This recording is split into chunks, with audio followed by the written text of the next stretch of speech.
সেই মুহূর্তে নদীর উপরে বজ্রপাত হলো, আর আমি দেখলাম মাঝি নৌকায় নেই, নৌকাটা নিজে নিজেই চলছিল। অবশেষে আমি তোকে পেয়েছি, আজ আর আমি তোকে ছাড়বো না। ডাক্তারকে নিতে আসা মাঝির সেই লাশটাও গাছের সঙ্গে ঝুলন্ত অবস্থায় পাওয়া গিয়েছিল, কিন্তু কি যে হয়েছিল তা আমরা কেউ বলতে পারবো না। সবেমাত্র কুমিল্লা মেডিকেল কলেজ থেকে ডাক্তারি পড়াশোনা শেষ করে বের হয়েছি। আমার বাবা একজন গ্রাম্য ডাক্তার ছিলেন, তাই তার স্বপ্ন ছিল আমি যেন আমার চিকিৎসা জীবন তার গ্রামের মানুষদের সেবাই শুরু করি, কিন্তু দুর্ভাগ্যবশত তার স্বপ্নটি পূরণ হওয়া তিনি দেখে যেতে পারেননি। 6 মাস আগে ট্রাক দুর্ঘটনায় আমার বাবার মৃত্যু হয়।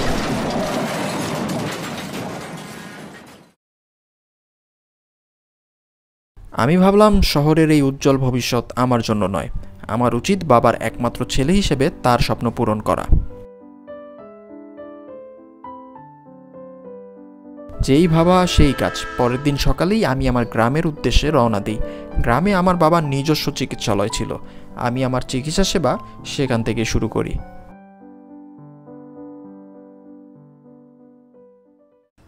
এই তো চাচা, আপনি অনেকখানি সুস্থ হয়ে গেছেন, আর কিছুদিন নরম খাবার খান, দেখবেন আপনি একদম সুস্থ হয়ে গিয়েছেন। আর এই যে চাচি, আমি কিছু ওষুধ লিখে দিয়ে যাচ্ছি, এগুলো এনে চাচাকে ঠিকমতো খাওয়াবেন, দেখবেন চাচা ধীরে ধীরে সুস্থ হয়ে যাবে।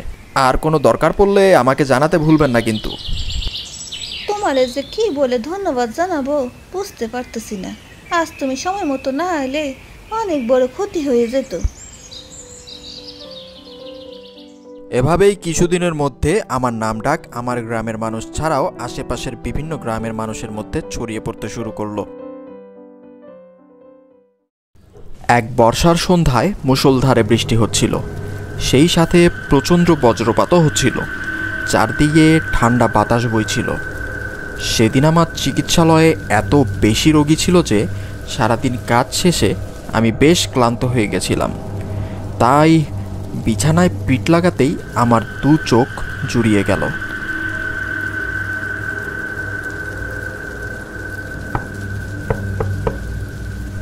ডাক্তার সাহেব, ও ডাক্তার সাহেব, বাড়িতে আছেন? এত রাতে ডাকছে কে? সারাদিন এত কষ্ট করে রোগী দেখার পরও এরা বাড়ি চলে আসে। ডাক্তার হয়েছি বলে কি কয়েক ঘন্টা ঘুমানোরও সুযোগ নেই? এত রাতে কে এলো? আচ্ছা দাঁড়ান, দরজা খুলছি। দরজা খুলতেই আমি দেখতে পেলাম বৃষ্টিতে ভিজে এক মধ্যবয়স্ক লোক বিষণ্ণ চেহারা নিয়ে দাঁড়িয়ে আছে। এ কি, কে তুমি? হঠাৎ করে এত রাতে আমার কাছে এসেছো কেন? আমি মনোমাসি ডাক্তার সাহেব, আমি খুব বিপদে পড়েই আপনার কাছে এসেছি। আপনিই পারেন আমাকে এই বিপদ থেকে রক্ষা করতে। হয়েছে কি তোমার? আমি তোমাকে কিভাবে সাহায্য করতে পারি সব কিছু আমাকে খুলে বলো। আমার একটা মাত্র মাইয়া ডাক্তার সাহেব, আমার মাইয়াটা অনেক অসুস্থ, আমার মাইয়াটারে দয়া করে আপনি বাঁচান। কেন, তোমার মেয়ের কি হয়েছে? আমাকে সঠিকভাবে না বললে তো আমি বুঝতে পারবো না। জানি না ডাক্তার সাহেব, আমার মাইয়াটার কি হয়েছে, সন্ধ্যা থেকে কয়েকবার বমি করলো আর জ্বরে গাটা পুড়ে যেতেছে। আপনি তাড়াতাড়ি চলেন আমার বাসায়। তোমাকে তো এই গ্রামের লোক বলে মনে হচ্ছে না, তুমি কোথা থেকে এসেছো? এই তো নদীর ওই পারে হীরাতলা গ্রামে আমার বাড়ি। ভাবলাম মেয়েটা বুঝি আসলেই অসুস্থ, আমার তার সঙ্গে একবার দেখে আসা উচিত। হীরাতুলি গ্রাম তো এখান থেকে অনেক দূর, আর বাইরে অনেক বৃষ্টি হচ্ছে। তুমি না হয় আমার ঘরে একটু বসো, বৃষ্টিটা কমলে না হয় আমি তোমার সঙ্গে তোমার বাসায় যাব। না না ডাক্তার সাহেব, বৃষ্টি থামার অপেক্ষা করলে বড্ড দেরি হয়ে যাব, আমার মাইয়াটারে বাঁচানো যাইতো না। আচ্ছা, তোমার মেয়ে যেহেতু এত বেশি অসুস্থ, আমি তোমার সঙ্গে এক্ষুনি যাচ্ছি, তুমি একটু অপেক্ষা করো, আমি আমার ছাতা আর ওষুধপত্রটা নিয়েই আসছি। তারপর আমি আমার ওষুধপত্র আর ছাতিটা নিয়ে মনুমাঝির সাথে হাঁটা শুরু করলাম। আমার কেন জানি গাটা ভার ভার লাগছিল। কিছুক্ষণের মধ্যেই আমরা ঘাটে পৌঁছে গেলাম এবং দেখলাম ঘাটে মনুমাঝির নৌকা বাঁধা আছে। তারপর আমরা দুজন নৌকায় উঠে বসলাম। মনুমাঝি বৈঠা হাতে নৌকা চালাতে লাগলো। এক তো মুষলধারে বৃষ্টি আর চারদিকে ঘুটঘুটে অন্ধকার। এই প্রথমবার এত রাতে বৃষ্টির মাঝে আমি রোগী দেখতে যাচ্ছিলাম, তাই আমার বেশ ভয়ও লাগছিল। তবুও আমি সাহস করে নৌকায় বসে রয়েছি।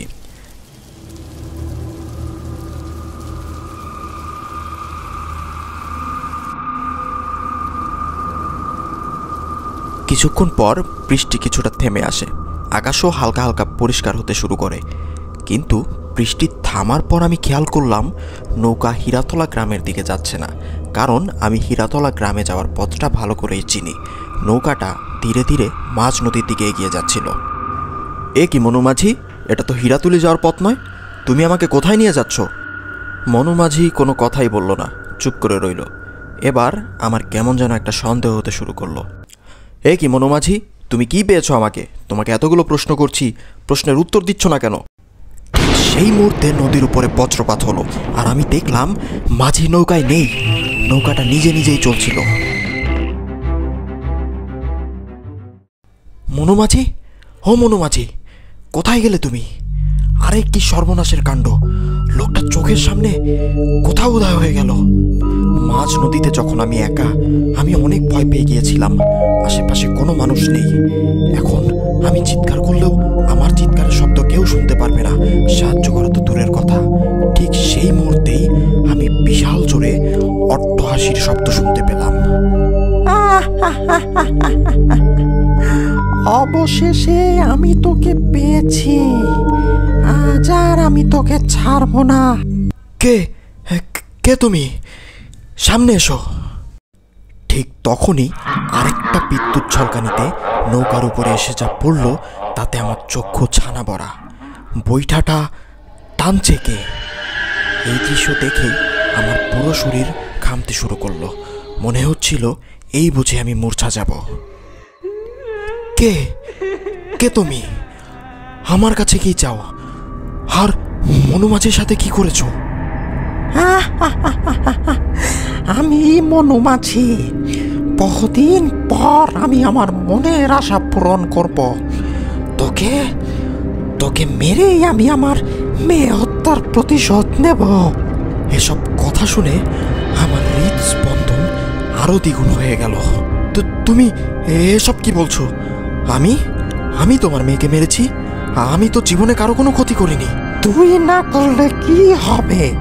তোর বাবা তো করেছে। তোর পাষাণ পাপের কারণে আমি আমার একমাত্র মাইয়াটা হারাইছি। তো তোমার মনে হয় কোথাও ভুল হচ্ছে। আমার বাবা কেন তোমার মেয়েকে মারতে যাবে? তারপর মাঝি বলতে শুরু করলো আমার বাবা কিভাবে তার মেয়েকে মেরেছে। এমনই এক বর্ষার রাত্রে আমার মেয়েটার প্রচন্ড জ্বর হয়েছিল। আমি আমার মা মরা মাইয়াটারে বাঁচানোর লেগা তোর বাপের কাছে গেছিলাম। তোর বাপের কাছে কত আকুতি মিনতি করছিলাম, কিন্তু তোর বাপের মন একটুও গলল না। ঝড় বৃষ্টির রাত বইলা সে আমার সাথে গেল না। সে সকালে অপেক্ষা করলো, কিন্তু ভোর রাত্রেই আমার মাইয়াটা মারা গেল।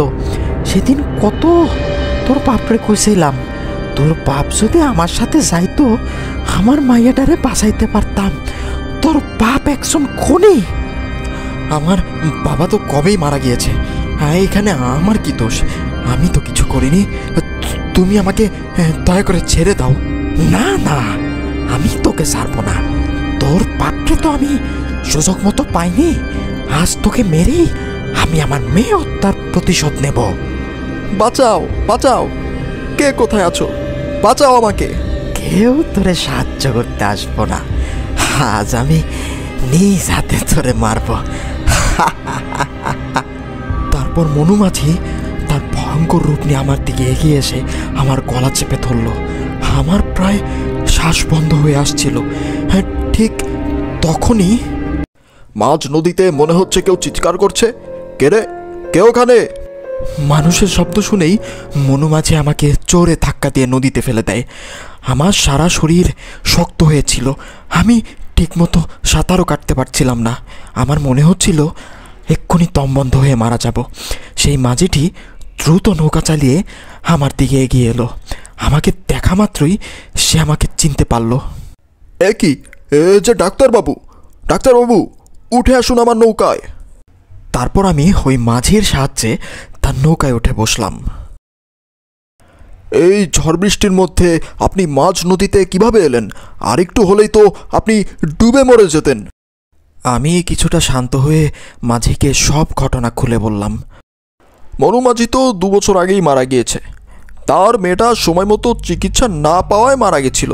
আপনার বাবার কাছে গিয়েছিল, কিন্তু ওই দিন রাতে এত ঝড় বৃষ্টি ছিল যে আপনার বাবা সময় মতো যেতে পারেনি। একমাত্র মেয়েটার মৃত্যুর পর সে একেবারেই ভেঙে পড়ে।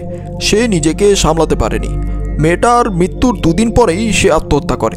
হতে পারে আপনার কাছ থেকে প্রতিশোধ নেওয়ার জন্যই তার অতৃপ্ত আত্মা রয়ে গিয়েছিল। আজ আপনি সময় মতো না এলে আমি মনে হয় মনু মাঝির হাতেই মারা পড়তাম। অনেক বড় বিপদ থেকে আমি বেঁচে গিয়েছি। সেই রাতের কথা আমি কখনোই ভুলতে পারবো না। তারপর রাতে বের হলে আমি কাউকে না কাউকে সাথে নিয়েই বের হই। কিন্তু ভয়ের বিষয় হচ্ছে মনা মাঝি কিন্তু এখনও আমাকে খুঁজছে।